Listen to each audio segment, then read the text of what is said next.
ስለ እንግሊዝ ኳስ ተጫዋች እስከ ጫማ ቁጥሩ እያጠና ጻድቃንን ሳታውቅ አሁን ያ ጫማ ቁጥር መጥቶ ከጦርነት አዳነ?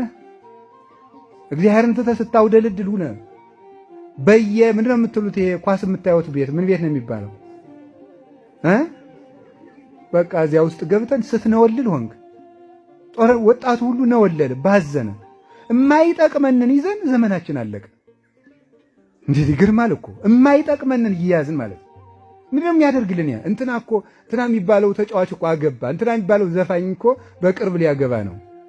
እንዴ ሰዎቹ እንጀራቸውን ይሰራሉ፣ አንተ በእነሱ ነፍስ ትፈርሳለች። ሰዎቹ ቤት ሰራን እያሉ ነው። እንዲሁ መቼ ነው ግን የምንመለሰው? የሚበቃን መቼ ነው?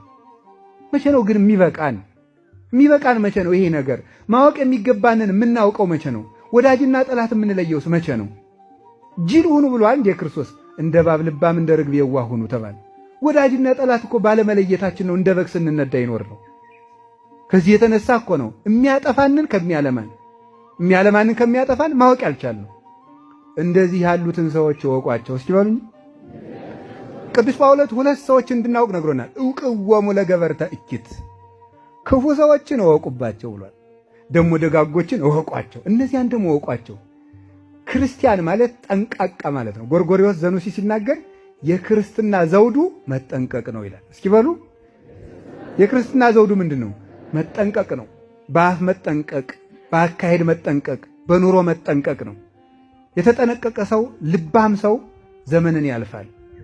ልባም ሰው ሐሰበው ይደርሳል። ልብ ነው የጠፋው፣ ሌላ አልጠፋም በእውነቱ።